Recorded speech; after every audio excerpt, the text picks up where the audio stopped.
जय हिंद। आज का आपका क्लास होने वाला है बीएसएससी कार्यालय परिचारिका। और आपके बीएसएससी कार्यालय परिचारी में टोटल 100 क्वेश्चन पूछा जाता है, जिसमें से 40 क्वेश्चन आपका जीके का रहता है। 40 क्वेश्चन आपका किसके रहता है? जीके का रहता है। एवं 30 क्वेश्चन आपका मैथ का रहता है एवं 30 क्वेश्चन आपका हिंदी का रहता है। यानी पूरा टोटल 100 क्वेश्चन का आपका बीएसएससी कार्यालय परिचारी का एग्जाम होता है। और आज के इस वीडियो में हम लोग ये तीनों सब्जेक्ट को कवर करने वाले हैं, जीके, मैथ, हिंदी। आज के इस वीडियो में हम लोग तीनों को देखने वाले हैं, ठीक है। तो देख लीजिए, आज का आपका पहला प्रश्न है जो कि आपके एग्जाम में आने का संभावना है। बिहार के किस जिले में भारत का पहला कृषि महाविश्वविद्यालय स्थापित हुआ है? आपको पहले क्लियर कर दे, बीएसएससी जो एग्जाम होता है यह बिहार का एग्जाम होता है। तो आपको पहले क्लियर कर दे, बिहार से संबंधित आपके एग्जाम में 5 से 7 प्रश्न पूछे जाते हैं ओनली बिहार से।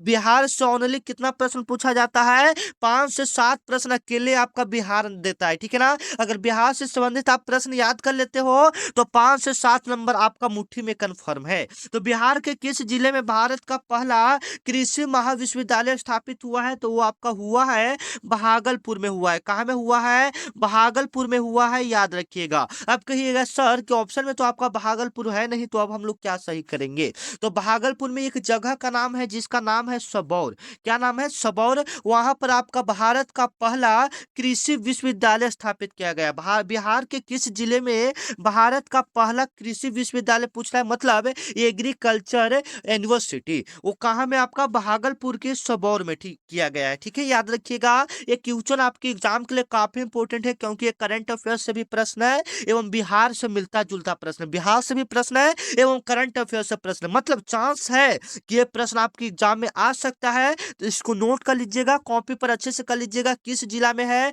तो भागलपुर में है। भागलपुर के कहाँ में है? सबौर में है, ठीक है। आगे आ जाइए। 2 नंबर क्वेश्चन है जो कि आपके एग्जाम के लिए काफी इंपोर्टेंट है, काफी सिलेक्टेड है। ये वाला देखिए, ये वाला भी आपका बिहार का ही क्वेश्चन है और आपके एग्जाम से काफी संबंधित प्रश्न है। आप देखिएगा तो आपको इतना बड़ा बड़ा ही एग्जाम में देखने को मिलेगा क्वेश्चन, ठीक है ना। छोटा आपको ये हो सकता है 1-2 दे दे, लेकिन आपको एग्जाम में बड़ा बड़ा ही क्वेश्चन देखने को मिलता है। तो इस टाइप से आपको दिया जाता है, ठीक है। सेम यही हो सकता है, तो प्रश्न आपके एग्जाम में आ जाए, देख लीजिए। 2 नंबर सवाल है, बिहार राज्य का गठन किस अधिनियम के अंतर्गत हुआ था? बिहार राज्य का जो गठन हुआ था वो आपका किस अधिनियम के तहत हुआ था? तो गवर्नमेंट का एक अधिनियम है 1935, गवर्नमेंट ऑफ इंडिया एक्ट जो है 1935, उसके तहत आपका बिहार राज्य का गठन किया गया था। बिहार से संबंधित आपके एग्जाम में प्रश्न पूछे जाते हैं। एग्जाम्पल में यहाँ पर आप लोग देख सकते हैं, जैसे में पूछता है कभी कभी बिहार दिवस कब मनाया जाता है? बिहार दिवस कब मनाया जाता है? फटाफट बोलेंगे, बिहार दिवस कब मनाया जाता है? बताइए पहले कमेंट में। मैं आपको कितना बार बताया हूं बिहार दिवस कब मनाया जाता है? 22 मार्च को आपका बिहार दिवस मनाया जाता है। 22 मार्च को आपका क्या मनाया जाता है? बिहार दिवस मनाया जाता है। पूछेगा कि बिहार की राजधानी पटना कब बनी? बताइए, बिहार की राजधानी पटना कब बनी? कोई बता सकता है यहाँ पर? बिहार की राजधानी पटना कब बनी? 1912 ईस्वी में। बिहार की राजधानी पटना कब बनी? 1912 ईस्वी में। पटना उच्च न्यायालय, जो पटना हाई कोर्ट, पटना जो आप उच्च न्यायालय देखते हैं जहां पर फैसला किया जाता है, हाई कोर्ट, वह कब बना था? पटना उच्च न्यायालय का स्थापना कब हुआ था? 1916 ईस्वी में हुआ था। कब हुआ था? 1916 ईस्वी में हुआ था। ये 2-3 ऐसे इंपॉर्टेंट क्वेश्चन है जो कि आपके एग्जाम में बीएसएससी कार्यालय परिचारी में पूछा जा सकता है, ठीक है। आगे आ जाइए। 3 नंबर सवाल है जो कि आपके एग्जाम में पूछा जा सकता है, काफी इंपॉर्टेंट सवाल है। वैशाली का प्राचीन नाम क्या था? काफी इंपॉर्टेंट है। वैशाली का प्राचीन नाम क्या था? याद रखिएगा, वैशाली का प्राचीन नाम क्या था? तो यहाँ पर देख लीजिएगा ध्यान से। वैशाली का जो प्राचीन नाम था वो था बिज्जा। क्या नाम था? बिज्जा। क्लियर कीजिएगा, वैशाली का जो प्राचीन नाम था, पहले का नाम था, वो था बिज्जा। और बिज्जा का अर्थ होता है बड़ा शहर होता है। बड़ा शहर यानी विशाल शहर होता है। तो यहाँ पर बी वाला ऑप्शन आप लोग देख रहे हैं। विशाला हम लोग किसको कहते हैं? वैशाली को ही कहते हैं। विशाला हम लोग किसको कहते हैं? वैशाली को ही हम लोग क्या कहते हैं? विशाला कहते हैं। बी ऑप्शन इसका क्या हो जाएगा? बिल्कुल राइट हो जाएगा। यहाँ से एक प्रश्न आपके एग्जाम में देखने को मिल सकता है। ये सारे ऐसे क्वेश्चन है जो संभावना है कि इस बार के एग्जाम में बीएसएससी बीएसएससी कार्यालय परिचारी में देखने को मिल जाए। ठीक है, अगला आ जाइए जो कि आपके लिए काफी इंपॉर्टेंट है। उससे पहले आप क्लियर कर लीजिए जो जो प्रश्न आपको आए। देखिए, सबसे पहले तो हम जीके में हो सके तो 40 या 30 के आसपास आपको क्वेश्चन करवाएंगे, उसके बाद हिंदी, उसके बाद मैथ। तो कोशिश कीजिए कि जीके में आपका कम से कम 15 से 20 प्लस सही हो जाए। ठीक है, 15 से 20 प्लस सही कर देते हैं तो यकीनन मानिए कि आपका बीएसएससी कार्यालय परिचारी में नौकरी होने का संभावना है, अगर आप 20 प्लस सही कर देते हो तो। ठीक है, देख लीजिए, भारत में पंचायती राज व्यवस्था पहली बार किस राज्य में लागू हुआ था? फटाफट कमेंट में जवाब आना चाहिए। भारत में पंचायती राज व्यवस्था सबसे पहले किस राज्य में लागू हुआ था? याद रखिएगा, ये कहां में हुआ था? राजस्थान में हुआ था। अब आपके एग्जाम में पूछेगा कब हुआ था, कब हुआ था? ये तो जान लिए कि राजस्थान में हुआ था, कब हुआ था बताइए तो जरा। तो ये हुआ था आपका 2 अक्टूबर 1959 ईस्वी को। 2 अक्टूबर 1959 ईस्वी को भारत में सबसे पहले पंचायती राज व्यवस्था का शुरुआत किया गया था राजस्थान में। अब पूछेगा कि राजस्थान के कौन सा जिला में, तो ये जिला का नाम भी याद रख लीजिए, जिसका नाम है नागौर जिला। कौन सा जिला नाम है? राजस्थान के नागौर जिला में 2 अक्टूबर 1959 ईस्वी को भारत में सबसे पहली पंचायती राज व्यवस्था का शुरुआत हुआ था। क्लियर है? आगे आ जाइए। इससे ज्यादा आपके एग्जाम में प्रश्न नहीं पूछेगा तो टेंशन लेने वाली कोई बात नहीं है। ठीक है, अब मान लीजिए कि पूछ दे, आपका क्या पूछ दे, यहाँ पर उत्तर प्रदेश के बारे में पूछ दे, तो सबसे ज्यादा जो जनसंख्या है पूछेगा कि जनसंख्या की दृष्टि से भारत का सबसे बड़ा राज्य कौन सा है? उत्तर प्रदेश है। गन्ना सबसे ज्यादा कहाँ होता है? ये पूछा गया प्रश्न है। गन्ना सबसे ज्यादा कहाँ होता है? तो उत्तर प्रदेश में होता है। मध्य प्रदेश में सबसे ज्यादा आपका वन पाया जाता है। सबसे ज्यादा आपका वन कहाँ पाया जाता है? तो मध्य प्रदेश में सबसे ज्यादा आपका वन पाया जाता है। ठीक है, आ जाइए, 5 नंबर सवाल है जो कि आपके लिए काफी इंपॉर्टेंट है, जो कि आपके एग्जाम में पूछा जा सकता है। हर घर नल जल योजना बिहार के किस पंचवर्षीय योजना में लागू हुआ है? काफी इंपॉर्टेंट है कि बिहार में हर घर नल जल योजना यह किस पंचवर्षीय योजना में लागू हुआ? ये क्वेश्चन आपके एग्जाम के लिए काफी इंपॉर्टेंट है, क्योंकि यह करंट अफेयर्स जैसा प्रश्न है एवं बिहार का प्रश्न है, तो आने का संभावना है। इसको कॉपी पर नोट कर लीजिएगा। ठीक है, तो हर घर नल जल योजना बिहार के किस पंचवर्षीय योजना में लागू हुआ था? आपके एग्जाम में पूछा गया सवाल है। पंचवर्षीय योजना का कार्यकाल क्या था? पहले पंचवर्षीय योजना का कार्यकाल क्या था? आपके एग्जाम में पूछा गया सवाल है, तो याद रखिएगा, पहली पंचवर्षीय योजना का जो कार्यकाल आपका था 1951 से 1956 था। ये आपके एग्जाम में पूछा गया है और ये बी वाला ऑप्शन में आपको था 1951 से 1956। और सबसे पहला क्वेश्चन ही था जो पिछले साल पेपर में प्रश्न पूछा गया था। ये सबसे पहला जीके में आपका यही प्रश्न था। पहली पंचवर्षीय योजना का कार्यकाल क्या था? तो 1951 से 1956 था। ठीक है, याद रखिएगा, काफी इंपॉर्टेंट क्वेश्चन है जो कि आपके एग्जाम में आ सकता है। यहाँ पर पूछ रहा है कि हर घर नल जल योजना बिहार के किस पंचवर्षीय योजना से लागू हुआ है? तो पंचवर्षीय योजना 12वीं से लागू हुआ है। कौन से लागू हुआ है? 12वीं पंचवर्षीय योजना से हर घर नल जल योजना लागू हुआ था। अब पूछेगा कि 12वीं पंचवर्षीय योजना कब हुआ था? 12वीं पंचवर्षीय योजना कब हुआ था? तो 12वीं पंचवर्षीय योजना आपका हुआ था 2007 से 12। 2007 से ये 5 सालों का योजना होता है। 5 सालों, जैसे कैसे प्रधानमंत्री 5 साल तक शासन करते हैं, उसी प्रकार से यह योजना 5 सालों का होता है। तो फर्स्ट आपका पूछेगा कि पहली पंचवर्षीय योजना तो 1951 से 56, अब 12वीं 2017 से 12, जिसमें हर घर नल जल योजना लागू किया गया था। क्लियर है? और यह जो आपका 2007 से 12 है, यह सबसे अंतिम पंचवर्षीय योजना है। इसके बाद पंचवर्षीय योजना को समाप्त कर दिया गया। सबसे आखिरी पंचवर्षीय योजना कौन सा हो जाएगा बताइए तो? सबसे आखिरी पंचवर्षीय योजना 2007 से 2012। अब यहाँ से हम लोग थोड़ा सा और समझ लेंगे योजना योग। योजना योग क्या होता है? तो योजना योग का जो स्थापना हुआ था वह आपका हुआ था 1 मार्च 1950 ईस्वी को। 1 मार्च 15 मार्च 15 मार्च 1950 ईस्वी को आपका योजना आयोग का स्थापना हुआ था। इसके बाद योजना आयोग का नाम बदलकर नीति आयोग कर दिया गया था। ठीक है, आ जाइए 6 नंबर प्रश्न जो कि आपके एग्जाम में आ सकता है। उससे पहले अगर आप नए विद्यार्थी हैं तो व्हाट्सएप ग्रुप को ज्वाइन कर लेंगे, क्योंकि व्हाट्सएप ग्रुप में आपको इंपॉर्टेंट क्वेश्चन और जो क्लास होता है सबसे पहले आपको पता चलता है। तो नए स्टूडेंट है तो आपके लिए नंबर स्क्रीन पर दिख रहा होगा, फिलहाल इसका स्क्रीनशॉट लेकर रखिए। इसका स्क्रीनशॉट लेकर और जब क्लास समाप्त हो जाए तो तो आपको इस नंबर पर मैसेज करना है, व्हाट्सएप मैसेज करना है BSSC, मतलब BSSC मैसेज करना। इधर से मेरे पास से BSSC ग्रुप का लिंक जाएगा, ठीक है, जिस पर क्लिक करेंगे तो आप ग्रुप में जुड़ जाएंगे। फिलहाल के लिए स्क्रीनशॉट लेकर रखेंगे। आ जाइए, 6 नंबर का सवाल का जवाब काफी इंपॉर्टेंट है, आपके एग्जाम में पूछे जाने वाला सवाल है। नालंदा विश्वविद्यालय के प्रमुख आचार्य कौन थे? नालंदा विश्वविद्यालय के प्रमुख आचार्य जो थे वो आपके शिलभद्र थे। कौन थे? शिलभद्र थे। याद रखिएगा, नालंदा विश्वविद्यालय के प्रमुख आचार्य कौन थे? शिलभद्र थे। अब यहां से आपके एग्जाम में पूछेगा नालंदा विश्वविद्यालय का स्थापना किसने किया था, तो ये आपका हो जाएगा कुमार गुप्त। किसने किया था? कुमार गुप्त ने आपका नालंदा विश्वविद्यालय का स्थापना किया था। अब पूछेगा इसको जलाया किसने था, तो बख्तियार खिलजी ने जलाया था। इसको जलाया किसने था?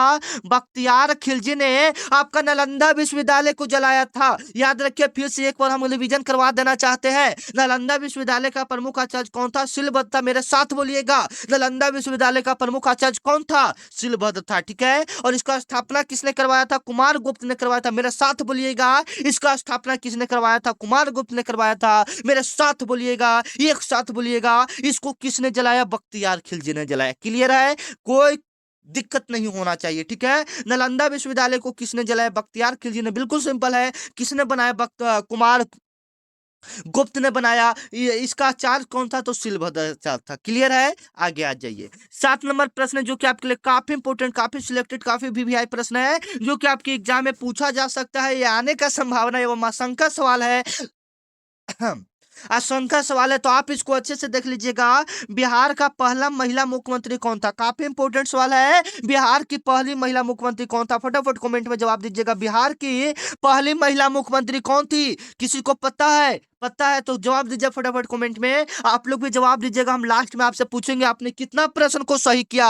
उससे पहले बाबू, आप लोग चैनल को सब्सक्राइब नहीं किए हो तो चैनल को सब्सक्राइब कर लीजिएगा, क्योंकि यह चैनल आपका बड़ा भैया के समान है, जो आपके पीछे खड़ा रहेगा। इस पर डेली आपको BSSC कार्यालय परिचारी का इंपॉर्टेंट क्लास मिलेगा, जो कि सीधे आपके एग्जाम में लड़ेगा। तो चैनल को क्या कर लीजिएगा, एक बार सब्सक्राइब कर लीजिएगा, जो कि सीधे आपके एग्जाम में आएगा, ठीक है। बिहार का पहला महिला मुख्यमंत्री कौन था? याद रखिएगा, इसका नाम है राबड़ी देवी। इसका नाम क्या है? राबड़ी देवी बिहार की पहली महिला मुख्यमंत्री है, जो कि आपके एग्जाम में पूछा जा सकता है। कब बनी थी? तो 1997 ईस्वी में। इसको एक बार क्लियर कर लेते हैं। बिहार की पहली महिला मुख्यमंत्री कौन थी? राबड़ी देवी थी, जो कि आपका 1997 ईस्वी में बनी थी। कब बनी थी? 1997 ईस्वी में बिहार की पहली महिला मुख्यमंत्री राबड़ी देवी बनी थी। याद रखिएगा। अब आपके एग्जाम में पूछेगा भारत का पहला प्रधानमंत्री कौन था? महिला में पूछेगा, भारत की पहली महिला प्रधानमंत्री कौन थी? काफी इंपोर्टेंट सवाल है, आपके एग्जाम में पूछा गया सवाल है। भारत की पहली महिला प्रधानमंत्री कौन थी? तो याद रखिएगा,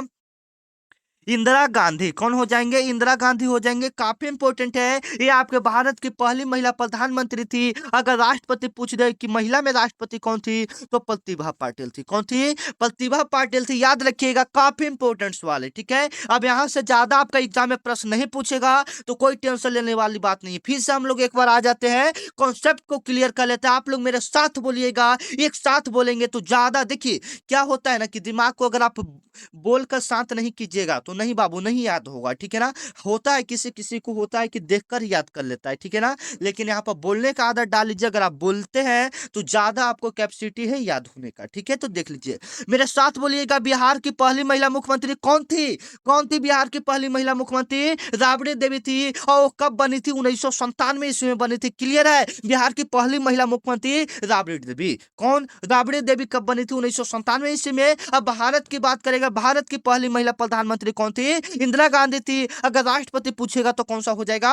प्रतिभा पाटिल हो जाएगा। प्रतिभा पाटिल भारत की पहली महिला राष्ट्रपति कब बनी थी? 2007 ईस्वी में बनी थी। भारत की पहली महिला राष्ट्रपति प्रतिभा पाटिल कब बनी थी? 2007 ईस्वी में बनी थी, ठीक है। चलिए 8 नंबर सवाल है, जो कि आपके लिए काफी इंपॉर्टेंट है। आप लोग कमेंट में एक बार बताइएगा आपको क्लास कैसा लग रहा है, ठीक है। ये बताना बहुत जरूरी है।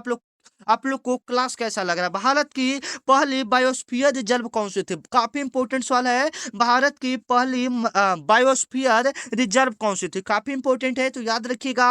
ये आपका नीलगिरी होता है, और इसका स्थापना जो आपका हुआ था, इसका स्थापना आपका 1986 ईस्वी में हुआ था। क्लियर है? आगे आ जाइए। 9 नंबर सवाल है जो कि आपके एग्जाम में पूछा जा सकता है। Blue blue flag tag Bharat में सबसे पहले किस समुद्र तट को मिला है? ये वाला भी क्वेश्चन आपके बीएसएससी कार्यालय परीक्षारी में आने का संभावना है, तो इसको भी रट जाना है। Blue flag tag tag Bharat में सबसे पहले किस समुद्र तट को मिला है? उससे पहले मैं आपको क्लियर कर दूं, आपके एग्जाम में जो क्वेश्चन पूछा जाता है उसको पहले क्लियर कर दूं, इसके बाद इसका हम लोग आंसर देखेंगे। पूछता है कि ब्लू फ्लैग किससे संबंधित है? ब्लू फ्लैग किससे संबंधित है? आपका ऑप्शन दिया रहता है जिसमें आपको टिक करना रहेगा समुद्र तट। पूछता है ब्लू फ्लैग किससे संबंधित है? पूछेगा पानी से संबंधित है, आग से संबंधित है, या भारत से संबंधित है, या समुद्र तट से संबंधित, ऐसा ऑप्शन ऑप्शन आपका रहेगा। तो आपको क्या सही करना है? समुद्र तट से संबंधित है। ठीक है, आग आप ऐसा क्वेश्चन देखे होंगे, मैं आपको पहले करवा चुका हूं। ठीक है, ब्लू फ्लैग टैग भारत में सबसे पहले किस समुद्र तट को मिला था? ब्लू फ्लैग मतलब टैग जो होता है एक प्रकार से मानिए कि पुरस्कार ही है। क्या है? पुरस्कार है जो समुद्र तट को स्वच्छ रखता है, जो राज्य, उसको ये दिया जाता है। तो किस राज्य को सबसे पहले मिला था? यहाँ पर आपका क्वेश्चन कह रहा है, तो याद रखिएगा ये शिवराजपुर, शिवराजपुर जो समुद्र तट है उसको मिला था। किसको मिला था? शिवराजपुर। अब पूछेगा कि ये शिवराजपुर कहाँ पर है सर, तो ये आपका पड़ जाएगा गुजरात में।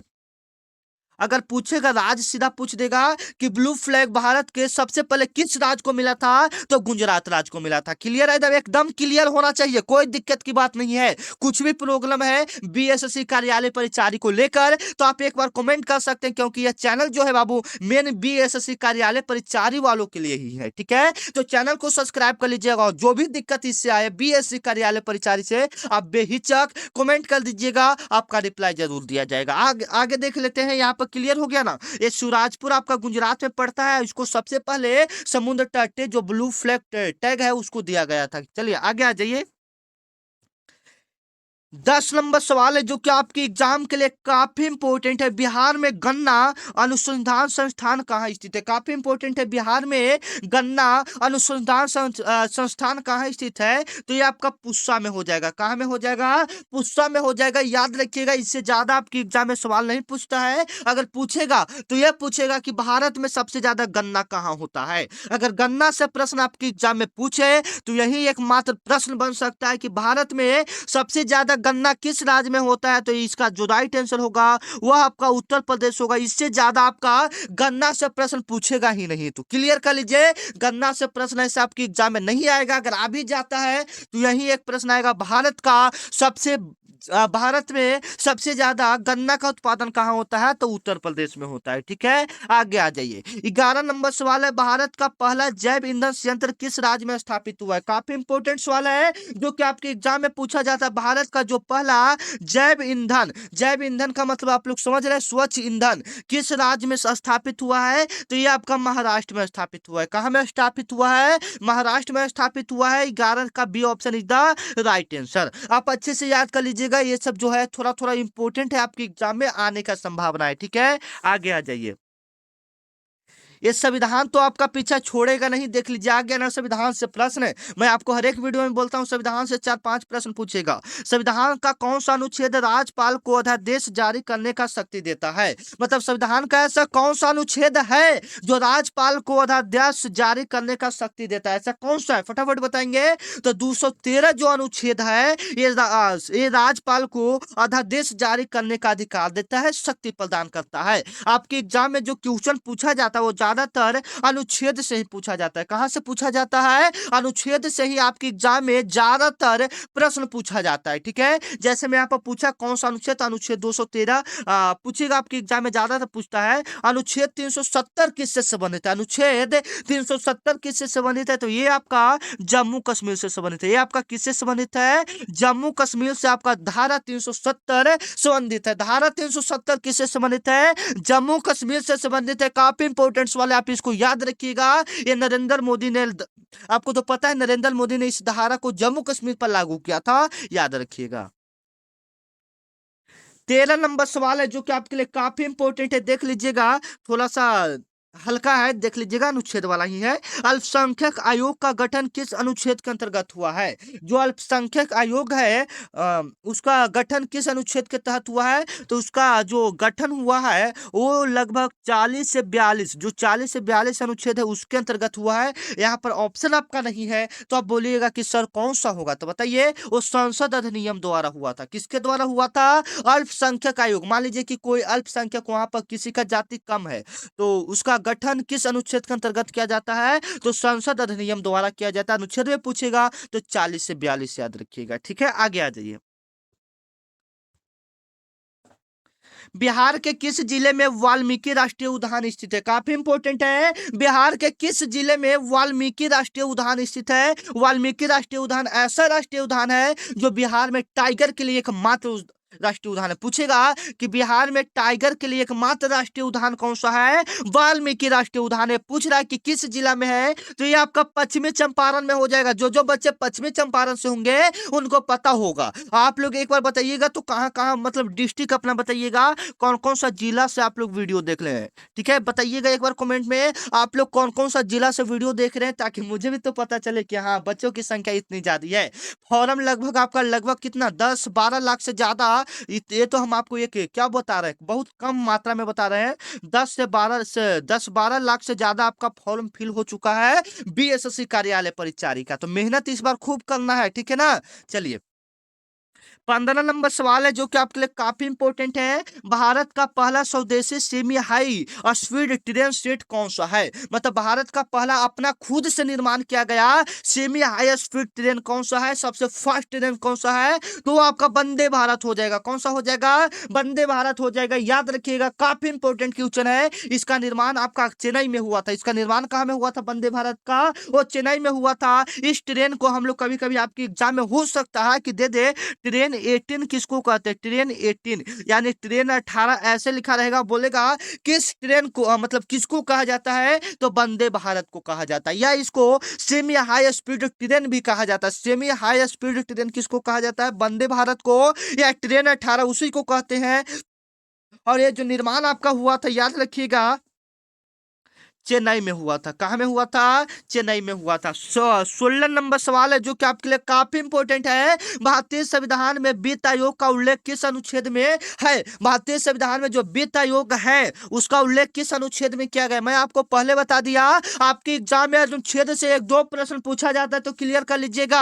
अनुच्छेद 280 में आपका वित्त आयोग का उल्लेख दिया गया है, ठीक है ना। तो ये आपको अनुच्छेद थोड़ा याद करना पड़ता है। संविधान में बहुत सारे अनुच्छेद है, ठीक है, तो आपको उसको याद करना पड़ता है। ठीक है, तो जो जो इंपॉर्टेंट रहेगा मैं आपको करवा दूंगा। ठीक है, जैसे मैं अनुच्छेद 370 इंपॉर्टेंट हो गया, वित्त आयोग वाला भी आप देख लिए, 280 याद कर लीजिएगा। ठीक है, ऐसे ऐसे कुछ आपको बता देंगे जो कि आपके एग्जाम के लिए काफी इंपॉर्टेंट रहेगा। ठीक है, जब संविधान वाला एक वीडियो आएगा एक बार, ठीक है ना, वो एग्जाम से पहले संविधान से संबंधित वीडियो आएगा, आप उसको देख लीजिएगा, आराम से देख लीजिएगा। ठीक है, आगे आ जाइए। 17 नंबर सवाल है, बिहार के किस स्थल को बौद्ध धर्म का महापरिनिर्वाण स्थल कहा जाता है? बिहार के किस स्थल को बौद्ध धर्म का महापरिनिर्वाण स्थल कहा जाता है? सभी बच्चे को पता है, आपको ऑप्शन देखकर पता चला होगा किसको कहा जाता है बौद्ध धर्म का महापरिनिर्वाण। मतलब एक तरफ से कह सकते हैं कि अगर ये नहीं समझ में आ रहा है तो सीधा आपका सवाल कह रहा है कि भगवान बुद्ध जो बौद्ध धर्म का है उनका मृत्यु कहाँ हुआ था? तो ये आपका कुशीनगर में हुआ था। कहाँ में हुआ था? कुशीनगर में हुआ था। कुशीनगर कहाँ में है? उत्तर प्रदेश में है। कुशीनगर आपका कहाँ में है? उत्तर प्रदेश में। याद रखिएगा, कुशीनगर आपका कहाँ में है? उत्तर प्रदेश में आपका कुशीनगर है, याद रखिएगा, जो कि आपके लिए काफी इंपॉर्टेंट है। भगवान बुद्ध से भी कभी कभी एक प्रश्न आपके एग्जाम में देखने को मिलता है। तो भगवान बुद्ध का जन्म लुम्बिनी नेपाल में 563 ईसा पूर्व में हुआ था। भगवान बुद्ध का जन्म 563 ईसा पूर्व में लुम्बिनी नेपाल में हुआ था। उनका मृत्यु कुशीनगर उत्तर प्रदेश में हुआ था। याद रखिएगा, काफी इंपॉर्टेंट सवाल है। और उन्होंने सबसे ज्यादा जो उपदेश दिया था या पहला उपदेश दिया था वो सारनाथ में दिया था। अगर पूछे आपके एग्जाम में कि भगवान बुद्ध ने पहला उपदेश कहाँ दिया था, तो सारनाथ में दिया था। आगे आ जाइए। 18 नंबर सवाल है जो कि आपके लिए काफी इंपॉर्टेंट है। भारत में पहला डिजिटल गांव किस राज्य में बना? भारत का पहला डिजिटल गांव किस राज्य में बना? याद रखिएगा, महाराष्ट्र में बना। डिजिटल गांव का मतलब आप लोग समझ ही रहे हैं। अब जो आ गया है एआई का जमाना आ गया है, अब जो भी चीज हो रहा है आपका डिजिटल हो रहा है। अब आपका एग्जाम भी हो रहा है तो डिजिटल ही हो रहा है। हालांकि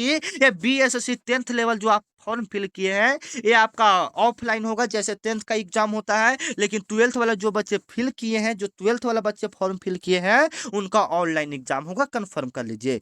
10th वाला का जैसे 10th का एग्जाम देते हैं, ओमा सीट रखते हैं ना कलम से, उसी प्रकार से इसका एग्जाम होगा 10th लेवल का। एक 12th लेवल होता है जिसे आपको ऑनलाइन कंप्यूटर से देना होगा। क्लियर है? कोई दिक्कत है? नहीं है? आगे देखिए। यह पूछेगा कि महाराष्ट्र के कहाँ में हुआ है, तो अकोला एक जिला है। कौन सा? अकोला एक जिला है। और अकोला में एक गांव है अकोदरी। गांव का नाम क्या है भाई साहब? अकोदरी। ठीक है, अपना अपना गांव का नाम है। ठीक है, अकोदरी नाम है, किसी का गांव कुछ भी रह सकता है। ठीक है, अब नाम ही कुछ कुछ हो रहा है तो हम क्या कर रहे हैं। आ जाइए। आपका आईएनएस विक्रांत को किस वर्ष नौसेना में शामिल किया गया? आईएनएस विक्रांत पूछा जाता है, आईएनएस विक्रांत से एक दो प्रश्न पूछता है। आईएनएस विक्रांत क्या है? तो आप लोग जवाब देते हैं विमान पोत। विमान पोत। आईएनएस विक्रांत किस वर्ष नौसेना में शामिल किया गया था? ये आपका एग्जाम में पूछ रहा है, याद रखिएगा। ये आपका शामिल किया गया था 2022 ईस्वी में। ये कब शामिल किया गया था? 2022 ईस्वी में। 20 नंबर सवाल है, बिहार का एकमात्र टाइगर रिजर्व कौन सा है? बिहार का एकमात्र टाइगर रिजर्व कौन सा है? तो याद रखिएगा, काफी इंपॉर्टेंट सवाल है। अभी हम आपको ऊपर बता दिए थे, ये वाला सवाल आपको करवाए थे ना, कि बिहार में एकमात्र टाइगर रिजर्व कौन सा है? वाल्मीकि राष्ट्रीय उद्यान है, जो कि पश्चिमी चंपारण में पड़ता है। ठीक है, आपको अभी आपको हम करवा दिए। आगे आ जाइए। 21 नंबर सवाल है कि भारतीय रिजर्व बैंक का प्रतीक चिन्ह किससे लिया गया है? सबसे पहले तो रिजर्व बैंक से क्वेश्चन बनता है, ये आपको कंफर्म कर दें। ये पूछ रहा है कि जो इसका प्रतीक है, आप पैसे पर देखे होंगे, आरबीआई का लोगो देखे होंगे, वह उसका लोगो का प्रतीक चिन्ह कहाँ से लिया गया है? तो शेर और तार का पेड़ से लिया गया है। शेर और तार के पेड़ से लिया गया है। अब पूछेगा कि आरबीआई का स्थापना कब हुआ था? 1935 ईस्वी में। कब हुआ था? 1935 ईस्वी। अगर पूरी डेट की बात करें तो 1 अप्रैल 1935 ईस्वी को, 1 अप्रैल 1935 ईस्वी को आरबीआई का स्थापना हुआ था। इसका राष्ट्रीयकरण की बात करेगा तो 1949 ईस्वी में। ठीक है ना? आगे 22 नंबर सवाल है, जो कि आपके लिए काफी इंपॉर्टेंट है। बिहार के किस शहर को सिल्क सिटी कहा जाता है? बिहार के किस शहर को सिल्क सिटी कहा जाता है? काफी इंपॉर्टेंट सवाल है, याद रखिएगा। भागलपुर को रेशमी नगर या सिल्क सिटी के नाम से जानते हैं हम लोग। ठीक है, 24 नंबर सवाल है, जो कि आपके एग्जाम में पूछा जा सकता है। भारत का पहला लोकसभा अध्यक्ष कौन थे? जीबी मावलंकर। भारत का पहला लोकसभा स्पीकर कौन थे? जीबी मावलंकर थे। याद रखिएगा, काफी इंपॉर्टेंट सवाल है। 25 नंबर सवाल है, जो कि आपके एग्जाम में पूछा जा सकता है। भारतीय संविधान में मौलिक कर्तव्य किस संशोधन से जोड़ा गया है? जो मौलिक कर्तव्य है वह किस संशोधन से जोड़ा गया है? तो 42वां संशोधन से जोड़ा गया है। ठीक है, आगे चलिए। अच्छा, हिंदी आ गया। अच्छा, चलिए हिंदी को भी हम लोग कर ही लेते हैं साथ में। तो यहाँ पर आपका जीके का यहाँ पर 25 क्वेश्चन लिया गया था। ठीक है, तो अब आप लोग कमेंट में थोड़ा सा बताइएगा, 25 में से कितना प्रश्न आप लोग सही किए? 10 सही हुआ, 15, 20, 25, कितना सही हुआ? कमेंट में बताइए फटाफट, ईमानदारी पूर्वक। लेकिन अगली बार से कोशिश करना है 10 से 10 नहीं, 25 में 25 सही हो। ठीक है, आगे आ जाइए। अब हिंदी में कोशिश कीजिए कि हिंदी में आपका 10, 15, 20 सही हो जाए। नीरज शब्द किस समाज से बना है? नीरज किस शब्द मतलब जो नीरज शब्द है वह किस समाज से बना है? तो देखिए देखिए देखिए, पहले क्लियर कीजिए। नीरज का अर्थ होता है कीचड़। क्या होता है? कीचड़। कीचड़ एक एक तरफ से समझ सकते हैं। तो इसका जो अर्थ होता है, जो नीरज नीरज जो होता है, एक विशेष अर्थ कमल देता है। क्या देता है? कमल। क्या देता है? कमल। तो जो एक विशेष अर्थ दे वो आपका हो जाता है बहुब्रीहि समास। क्या होता है? बहुब्रीहि समास होता है। याद रखिएगा, जो एक विशेष अर्थ दे वो आपका बहुब्रीहि समास होता है। अब तत्पुरुष में क्या होता है? मान लीजिए कि कोई शब्द आपका दिया है, अगर आप उसका संधि विच्छेद करते हैं तो दोनों शब्द का अर्थ होगा तो वो आपका तत्पुरुष हो जाएगा। द्वंद्व समास क्या होता है? जिसमें बीच में हलंत लगा रहे, बीच में आपका क्या लगा रहे? लगा रहे, वो आपका क्या हो जाएगा? वो आपका क्या हो जाएगा? द्वंद्व समास हो जाएगा। ठीक है, बिल्कुल आसान तरीका से आपको पहचाना। और यथाशक्ति में कौन सा समास है आपको हम पहले भी बता चुके हैं, कि जिसमें भाव प्रकट हो। जैसे में शक्ति, तो शक्ति को तो कोई देख नहीं, भाव फील उसको महसूस कर सकते हैं, तो अभी भाव समास। सिर्फ हम आपको समझाने के लिए, इसका परिभाषा अलग होता है, सिर्फ हम आपको समझाने के लिए इतना बता रहे हैं कि जिसको हम सिर्फ महसूस कर सकते हैं। अब पूछ ही देगा आपसे कि प्यार कौन सा समास है, बताइए। तो प्यार को हम छू सकते हैं, सिर्फ महसूस फील कर सकते हैं, उसको फील कर सकते हैं, जिसको फील कर सकते हैं वो भाव होता है। ठीक है, दिग्गु में आपका संख्या आता है, आपको बहुत बार बता चुके हैं, जैसे में चारपाई, पंचवटी, षष्ठकोण, चतुर्भुज, ये सब। 3 नंबर सवाल है, सुपुत्र शब्द में कौन सा उपसर्ग है? सुपुत्र शब्द में आपका कौन सा उपसर्ग है? काफी इंपोर्टेंट सवाल है, बताइएगा फटाफट। सुपुत्र शब्द में कौन सा उपसर्ग है? आपको पहले बता चुके हैं, जो शब्द के आगे लगे वो उपसर्ग होगा, और जो शब्द के पीछे लगे वो क्या होगा? प्रत्यय होगा। तो सु प्लस में पुत्र, तो सु आपका उपसर्ग हो जाएगा और पुत्र आपका क्या हो जाएगा? प्रत्यय हो जाएगा। क्लियर है? फटाफट आप लोग कमेंट में जवाब दीजिएगा। आगे आ जाइए। अभनिग शब्द में कौन सा उपसर्ग है? अभिन अब अन अनभिग शब्द में कौन सा उपसर्ग है? काफी इंपोर्टेंट है, तो अन हो जाएगा। क्या हो जाएगा? अन हो जाएगा। B option is the right answer. 5 number आपका सवाल है जो कि आपके लिए काफी इंपोर्टेंट है। राजनीति शब्द का संधि विच्छेद क्या होगा? राजनीति शब्द का संधि विच्छेद क्या होगा? फटाफट बताएंगे आप लोग, ठीक है। राजनीति शब्द का संधि विच्छेद, तो राजा प्लस में नीति क्या होगा? बताइए कि राज प्लस में नीति, या राजन प्लस में नीति, या राज प्लस में नीति, क्या होगा? तो राज प्लस में नीति। राज प्लस में नीति आपका मिलके क्या बन जाएगा?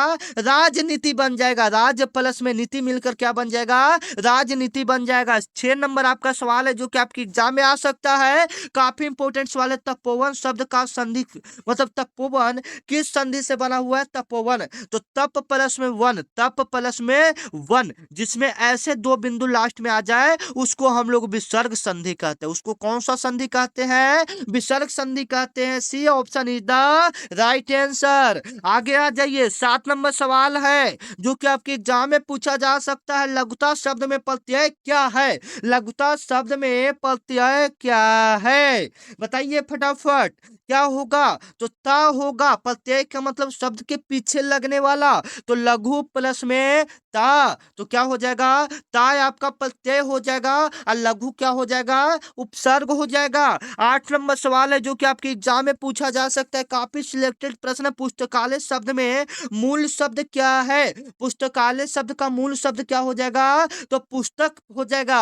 अब पुस्तक से ही आपका जहां पर बुक ये सब रखा जाता है उसको ही हम लोग क्या बना देते हैं? पुस्तकालय बना देते हैं। तो मूल शब्द जो ये बना है, पुस्तकालय जो बना है वो पुस्तक से ही बना है, ये नहीं कि आलय से बना है, पहले पुस्तक से बना है, ठीक है ना। याद रखिएगा, ये ऑप्शन इसका क्या हो जाएगा? बिल्कुल राइट हो जाएगा। जो ना दिखाई दे, जो ना दिखाई दे उसके लिए एक शब्द में क्या हो जाएगा? अदृश्य हो जाएगा। क्या हो जाएगा? अदृश्य हो जाएगा। जो ना दिखाई दे उसको क्या बोलते हैं? अदृश्य बोलते हैं। और जो इस मतलब ई पास से ऊपर ना देखा जाए उसको क्या बोलते हैं? अपारदर्शी बोलते हैं। जो संभव ना हो उसको क्या बोलते हैं? असंभव बोलते हैं। जिसका विनाश ना हो उसे क्या बोलते हैं? अविनाशी बोलते हैं। क्लियर है? आगे आ जाइए। 10 नंबर सवाल है जो कि आपके लिए काफी इंपॉर्टेंट है। जो दूसरों का भला करे उसको क्या कहते हैं? तो जो दूसरों का भला करे उसको परोपकारी कहते हैं। ये option is the right answer. जो दूसरों का भला करे उसे क्या कहते हैं? परोपकारी कहते हैं। और जो स्वयं का भला करे उसे क्या कहते हैं? स्वार्थी कहते हैं। और जो दूसरों का मदद न करे, तो कोई मर रहा है उसको देखकर हंस रहा है तो उसको क्रूर कहते हैं। क्या कहते हैं? क्रूर कहते हैं। निष्ठुर आपका दूसरा शब्द हो गया, ठीक है, तो कोई टेंशन की बात नहीं है। 11 नंबर सवाल है जो कि आपके एग्जाम में पूछा जा सकता है। निराशा का विलोम क्या होता है? उल्टा शब्द आपके एग्जाम में पूछा जाता है। निराशा शब्द का विलोम क्या हो जाएगा? तो निराशा का क्या हो जाएगा? मान लीजिए कि आशा नहीं, आप निराशा है, एकदम फेल दिया, तो उसका उल्टा क्या हो जाएगा? आशा हो जाएगा। C option is the right answer. Okay. 12 number सवाल है जो कि आपके एग्जाम में पूछा जा सकता है। उजाला का पर्यायवाची क्या होगा? उजाला का पर्यायवाची क्या होगा? उसका क्या बोल रहा है? उसका पर्यायवाची पूछ रहा है। पर्यायवाची का मतलब आप लोग समझ रहे हैं? मतलब उस शब्द को और हम लोग क्या बोलते हैं? प्रकाश बोलते हैं। B option is the right answer. 13 number सवाल है जो कि आपके एग्जाम में पूछा जा सकता है। आंखों का तारा मुहावरे का अर्थ क्या होता है? बताइएगा। प्रिय व्यक्ति, मतलब आप कोई आंख का तारा है मतलब वो बहुत प्रिय व्यक्ति है। B option is the right answer. 14 number सवाल है जो कि आपके एग्जाम में पूछा जा सकता है। हाथ मलना का अर्थ क्या है? हाथ मलना का अर्थ क्या हो जाएगा? पछताना हो जाएगा। B option is the right answer. हाथ मलना का अर्थ क्या हो जाएगा? पछताना हो जाएगा, ठीक है। 15 नंबर आपका सवाल है जो कि आपके एग्जाम में पूछा जा सकता है। मालिक शब्द का स्त्रीलिंग क्या होगा? मालिक शब्द का स्त्रीलिंग क्या हो जाएगा? याद रखिएगा, मालकिन हो जाएगा। क्या हो जाएगा? मालकिन हो जाएगा। C option is the right answer. मालिक शब्द का स्त्रीलिंग रूप क्या हो जाएगा? मालकिन हो जाएगा। याद रखिएगा। 16 नंबर सवाल है जो कि आपके एग्जाम में पूछा जा सकता है। गाय का बहुवचन क्या होगा? गाय का बहुवचन क्या होगा? याद रखिएगा।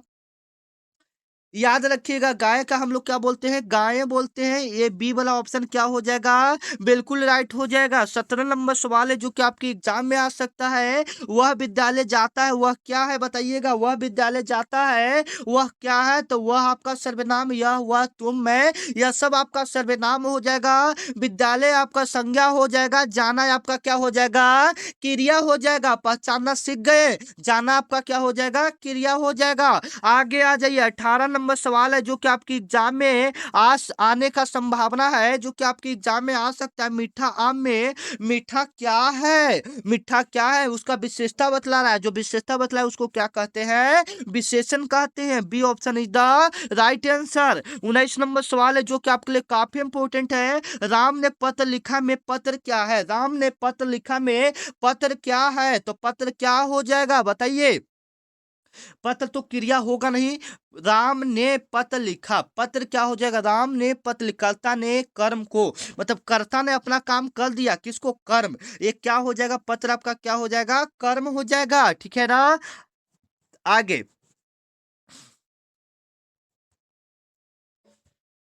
20 नंबर सवाल है, भारत एक महान देश है में महान क्या है। तो ये भारत को बता रहा है, इसका विशेषता बतला रहा है कि भारत एक महान देश है। तो जो विशेषता बतलाए वो क्या हो जाएगा, विशेषण हो जाएगा। C option is the right answer. अच्छा, यहाँ से हिंदी भी आपका समाप्त हो गया। फटाफट कमेंट में जवाब देंगे। आप लोग ने हिंदी में 20 में से कितना प्रश्न सही किया, एक बार कमेंट में जरूर बताएंगे, ठीक है ना। आप देख लेते हैं हम लोग मैथ के प्रश्न को, ठीक है, मैथ के प्रश्न को देख लेते हैं। 10 मैथ के भी प्रश्न को क्लियर कर लेते हैं हम लोग। ये वाला प्रश्न का बाबू सीख गए थे ना, कल ही बताए थे ना, कल ही मैथ का क्लास हुआ था आपका। फटाफट आप लोग अगर जिनको सॉल्व करने आ रहा है वो कमेंट में जवाब देंगे। फर्स्ट मैथ का लिखेंगे, मैथ मैथ मैथ लिख के आप पहला का जो जवाब होगा उसका जवाब कमेंट में देंगे, ठीक है। देखते हैं कितने बच्चे इसका राइट आंसर दे पाते हैं। 35 का, तो 35% है, तो 35/100 का मतलब गुना, का मतलब गुना। अब बराबर में आपका कितना, अच्छा यहाँ पर 1 मिनट, एक्स दिया है, बराबर में आपका कितना दिया है, 420 दिया, इतना दिया हुआ है। ऐसे कर लीजिएगा, कोई दिक्कत नहीं। 35% है, प्रतिशत का हम लोग 100 लिखते हैं, प्रतिशत का मतलब 100 होता है। तो 35/100 लिखेंगे। गुना का मतलब ऑफ, मतलब का मतलब गुना, एक से एक्स लिख दें, बराबर में 420। अब यहाँ से थोड़ा सा इसको हम लोग काटना सीखते हैं। क्या करना सीखते हैं, काटना सीखते हैं। 35 से कितना बार में कटेगा, 7 से काट देते हैं। 7×5 = 35, और 7 से कितना बार में कटेगा, 60 बार में, तो 12×25 = 60 बार में। या कितना बार में कट जाएगा, 12 बार में। अब 12 में 100 से गुना होगा तो राइट आंसर क्या आ जाएगा, 100 बराबर 1200 आ जाएगा। क्लियर है, आगे आ जाइए। 2 नंबर सवाल है कि 3:7, 3:7 बराबर 1:28, 1:28। तो 3/7 बराबर में 1/28। इसको सॉल्व कीजिए, 7×4 = 28, क्रॉस मल्टीप्लाई होगा तो 1 बराबर आपका कितना आ जाएगा, 12 आ जाएगा। क्लियर है, आगे आ जाइए। साधारण चक्रवृद्धि ब्याज निकालना है ना, साधारण ब्याज नहीं निकालना है। यहाँ पर चक्रवृद्धि ब्याज तो बहुत लंबा फॉर्मूला हो जाएगा। आपको दोनों फॉर्मूला याद रखना है। आपकी एग्जाम में चक्रवृद्धि ब्याज और साधारण ब्याज से एक प्रश्न कंफर्म रहता है। तो दोनों फॉर्मूला यहाँ पर हम लोग देख लेते हैं। साधारण ब्याज बराबर होता है मूलधन गुने, मतलब पी मूलधन लिखे हैं, R×T/100, मतलब मूलधन गुने समय गुने दर/100। अगर इसका पूछेगा तो P×1 प्लस में R/100, अब पावर में कितना होता है, एन होता है। यह आपका चक्रवृद्धि ब्याज बराबर सूत्र होता है, ठीक है। आगे आ जाइए। 15 नंबर है, एलसीएम निकालना है। ये बिल्कुल गलत है, आपका ऐसा सवाल नहीं आएगा, मैं आपको पहले कर दे रहा हूँ, ठीक है। इसमें एक एलसीएम पूछा जाता है, तो वो आपका इस प्रकार से एलसीएम पूछा जाता है। जैसे में 3/4 और 6/3, इस प्रकार से आपका एलसीएम पूछा जाता है। तो आप इसका सॉल्व करना जान गए, मतलब आप बीएससी कार्यालय परिचारी की एग्जाम में 1 नंबर पा गए, क्योंकि 1 नंबर ये भिन्न के एलसीएम कहिए या भिन्न का मसा कहिए, इससे एक प्रश्न आपके एग्जाम में आता है, ठीक है। क्लियर है, कोई दिक्कत की बात नहीं है। अच्छा, उसको सॉल्व करना बता देना, सॉल्व करना तो बताए ही नहीं, गजब आदमी है। देख लीजिए, 3/4 और 1/2, इसका कहेगा कि लसा निकालिए। सर लसा कैसे निकलेगा, कैसे, कैसे लसन निकलेगा? था जो चीज कहेगा लसन निकालने के लिए कह रहा है तो ऊपर वाला संख्या को लसन निकाल दीजिएगा और नीचे वाला को क्या निकाल दीजिएगा? मसा। अगर मसा निकालने के लिए कहे तो ऊपर वाला को मसा, नीचे वाला को लसा। मतलब जो निकालने के लिए कहे वो ऊपर वाला को निकाल देना है, जस्ट उसका अपोजिट नीचे वाला को निकाल देना है। तो मान लीजिए कि इसका लसन निकालना है तो ऊपर वाला का लसन निकालेंगे तो 3 और 1 का लसन 3 हो जाएगा और इसका 4 2 का मसा कितना हो जाएगा? 2 हो जाएगा। 3/2 इसका राइट आंसर आएगा। ठीक है, इस प्रकार से आप इसको बनाएंगे। ठीक है, कोई दिक्कत की बात नहीं। आगे आ जाइए। एक संख्या का 3/5 भाग बराबर 48 है तो संख्या क्या हो? कोई संख्या को मान लो x, उसका 3/5 अब भाग में बराबर में 48 है। तो यहाँ पर 16 या 48 तो 16×25 80, x बराबर कितना आ जाएगा? 80 आ जाएगा। 6 नंबर सवाल है जो कि आपके एग्जाम में पूछा जा सकता है, काफी सिलेक्टेड पर काफी वीवीआई प्रश्न है। किसी वस्तु को 20% के लाभ पर बेचा जाए, किसी वस्तु को 20% के लाभ पर बेचा जाए, विक्रय मूल्य इतना दिया है, 600 दिया है, तो क्रय मूल्य क्या होगा? क्रय मूल्य को निकालने का बहुत आसान तरीका है, आप यहाँ पर सीख जाइए जो कि आपके लिए काफी इंपोर्टेंट है। ठीक है, देख लीजिए। 600 लिखा है, 600 लिख दीजिएगा।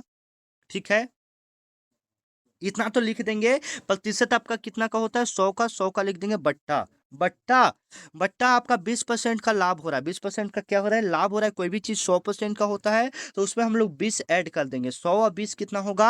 120 होगा। कैसे ऐड होगा बाबू? तो प्रतिशत जो होता है 100 का, पहले से आपका कोई भी चीज रहता है तो वो अपने आप में 100% रहता है, उसमें और 20% का लाभ हो रहा था। 100 और 20 जितना परसेंट लाभ का है 100 में उतना ऐड करके उसको बट्टा कर देना है। ठीक है, तो 100 और 20 120, 120 से 600 कटेगा 5 बार में। क्लियर है? आपका 1 0 से 1 0, 12 25 60। ठीक है, 5 × 100 कीजिएगा, कितना आएगा? 5 × 100 कितना आ जाएगा?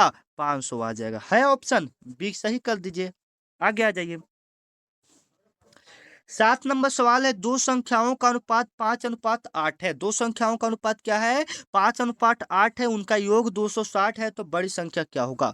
दो संख्या आपका दिया हुआ है 5:8 तो 5x प्लस में 8x, ये दो संख्या है और इसका योग आपका दिया हुआ है 260। इसका योग आपका कितना है? 260 है। तो 5 और 8 कितना हो जाएगा? 13 हो जाएगा। 13x बराबर 260 हो जाएगा। ये कटिएगा तो x बराबर आपका कितना आ जाएगा? 20 आ जाएगा। इतना तो क्लियर है। अब यहाँ पर बड़ी संख्या पूछ रहा है। बड़ी संख्या आपका 5 और 8 में बड़ी संख्या कौन है? बताइए तो 8 है ना। तो 8 और x है तो x का मान 20 आया है तो 8 गुना वहां पर 20 हो जाएगा, यानी 160 हो जाएगा। क्लियर? आगे अगला प्रश्न है कि एक आदमी 12 दिन में एक काम करता है और वही आदमी 4 दिन में करता है तो दोनों मिलकर ये पूरा कब करेंगे? ठीक है, तो ऐसे प्रश्नों को हम लोग थोड़ा सा बट्टा करके बनाते हैं, इसको व्युत्क्रम करके बनाते हैं। तो 1/12 कर लेते हैं। मान लीजिए कि कोई आदमी एक काम को मतलब 12 दिन में, एक आदमी 12 दिन में काम करता है तो निकालेंगे तो 1/12 हो जाएगा। एक दिन का निकालेंगे था, उसी प्रकार से इसको निकालेंगे। 4 आदमी कितने दिनों में करेगा? अरे भाई साहब उतना तो हेट मल दे, उतना नहीं जाना था। क्वेश्चन हम थोड़ा दूसरा समझ गए थे। सीधा कर दीजिए। 4 आदमी पूछ रहा है ना, हम कह के पूछेगा कि दोनों मिलकर कितना दिन में करेगा, तो ऐसा नहीं पूछ रहा है। सीधा तो 3 दिन में करेगा, बात खत्म है। आगे आ जाइए, भागा दे दीजिएगा तो ये तो आएगा नहीं, तो इसको हटा ही दीजिए। आगे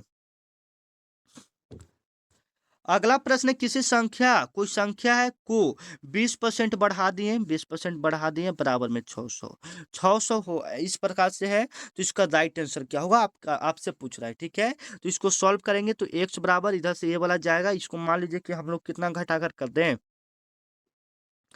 इसको हम लोग 0.5 हो जाएगा। 0 पॉइंट कितना हो 0.2 हो जाएगा। 0 पॉइंट कितना हो जाएगा? 2 हो जाएगा। इसमें 0.2 आप घटाइएगा, जो आपका आंसर आएगा सॉल्व करके आपका इसमें से कोई एक ऑप्शन आ जाएगा। ठीक है, एक प्रश्न आपके लिए हम लाए हैं जो आपको बना कर देना है। ये ट्रेन वाला आता है ना, गति वाला फॉर्मूला आपको बताए कल ही हम करवाए हैं। तो अगर इस प्रश्न का सॉल्व कर देते हैं तो कमेंट में जरूर बताइएगा कि हाँ सर ये प्रश्न का हम सॉल्व कर दिए हैं।